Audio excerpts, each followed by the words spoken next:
रणदीप जी को धन्यवाद देना चाहता हूं कि उन्होंने मुझे एक मौका दिया सदन के पटल पर और सदन के द्वारा देश की जनता को सूचित करने के लिए कि पिछले 10 साल की अवधि में देश में दूरसंचार का वातावरण में क्या बदलाव आया है, क्या क्रांति आई है प्रधानमंत्री जी के नेतृत्व में। और मैं उदाहरण देना चाहता हूं सर, मोबाइल की कनेक्टिविटी में हमारे पास 2014 में 90 करोड़ ग्राहक थे। Please Jairam ji no this is not please आप सीट पर बैठ कर ना बोलो प्लीज। सर माननीय मंत्री जी आप सर जयराम जी को खुजली बहुत आती है सर। प्लीज बहुत खुजली आती है सर। प्लीज नहीं और मुझे विश्वास है सर, आप नथिंग मुझे विश्वास है सर कि मुझे विश्वास है कि मेरे भाई और दोस्त रणदीप जी अपना सुरक्षा अपने आप कर सकते हैं। आप सवाल सर मैं बता रहा था सर कि 90 करोड़ ग्राहक थे, आज 116 करोड़ ग्राहक है दूरसंचार क्षेत्र में मोबाइल के सेवा में। अगर हम इंटरनेट पेनिट्रेशन की बात करें सर, 25 करोड़ ग्राहक थे 2014 में, आज करीब 97.4 ग्राहक हैं। मैं वहाँ आ रहा हूँ रणदीप जी। थर्ड सर, ब्रॉडबैंड की हम बात करें जो 2 Gbps की से ज़्यादा होती है कनेक्टिविटी, केवल 25 करोड़ ग्राहक थे 140 करोड़ के देश में, आज वो बढ़कर 92 करोड़ हो चुका है देश के अंदर सर। और जरूर जब ये नंबर बढ़ते हैं तो दाम पे भी पूरी तरह से निगरानी रखना बहुत जरूरी है, जो रणदीप जी ने कहा। और मैं उनको सूचित करना चाहता हूं, 2014 में 1 मिनट का कॉल मोबाइल पर 50 पैसे लगता था सर। आज 2024-25 में सर 10 साल बाद 1 मिनट का कॉल 3 पैसे लेता है सर, 3 पैसे। मतलब 94% गिरावट आई है कॉस्ट स्ट्रक्चर में। Please not Randeep ji please बैठे। 94% गिरावट आई। और मैं उनको सूचित ये भी करना चाहता हूं कि जो ब्रॉडबैंड 1 GB की कॉस्ट 2014 में होती थी 270 रुपए पर GB होती थी, आज सर 10 साल बाद पर GB कॉस्ट इस देश के अंदर 9 रुपए 70 पैसे है सर। 93% गिरावट आई है। आज भारत सर, मैं बताना चाहता हूं, आज भारत पूरे विश्व में, आपको कोई इजाजत नहीं बोलूंगी प्लीज सर, आज भारत पूरे विश्व में सबसे किफायती देश है डेटा के आधार पर, पूरे विश्व में प्रधानमंत्री जी के नेतृत्व में। और जहां तक जो संदर्भ रणदीप जी दे रहे हैं, क्योंकि स्पष्टता से मैं जवाब आपको सदैव देता हूं, जरूर 10% की इंक्रीज हुई है कॉस्ट स्ट्रक्चर में। वो क्यों हुई है सर?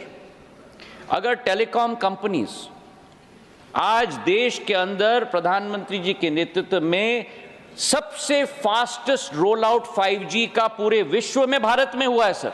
22 महीने में 98% डिस्ट्रिक्ट्स और 82% पॉपुलेशन 5G की कवरेज हुई है। मतलब क्या सर? मतलब ये कि 4.5 लाख करोड़ रुपए का निवेश हुआ है।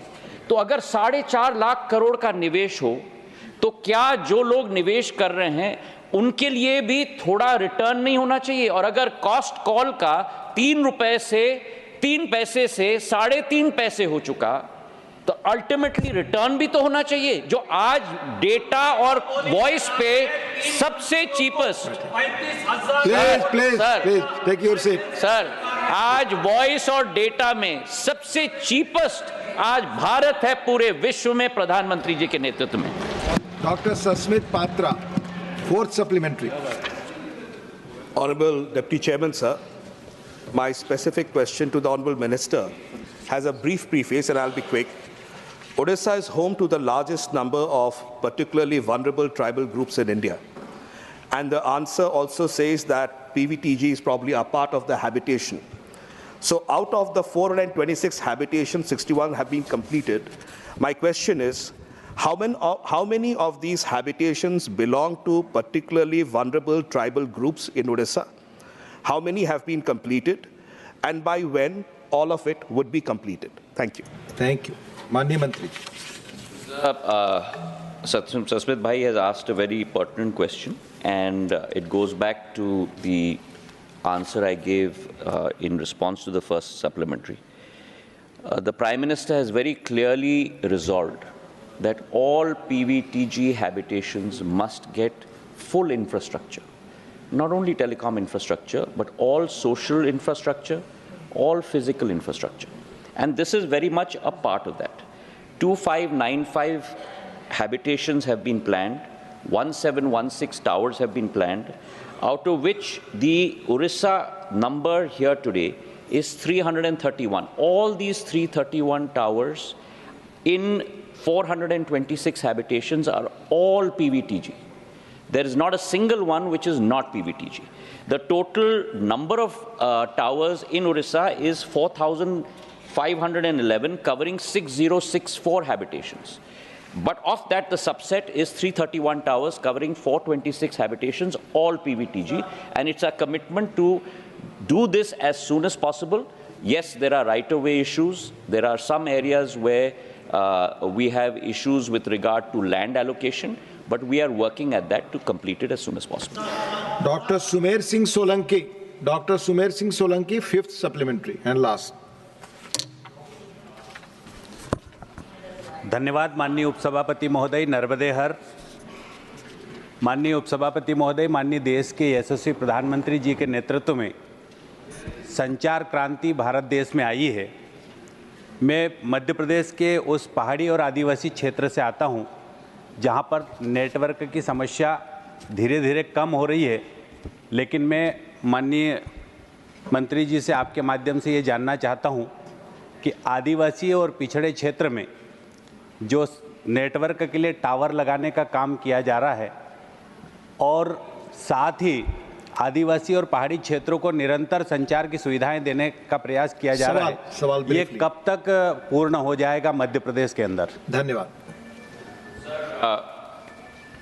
सांसद महोदय को मैं आश्वस्त कराना चाहता हूं कि मध्य प्रदेश के लिए जो हम लोग ने आवंटित किए हैं, कुल मिलाकर 2202 गांव, जहां 1650 टावर्स लगाए जाएंगे, उसमें से वर्तमान में 981 गांव में 773 टावर ऑलरेडी लग चुके हैं।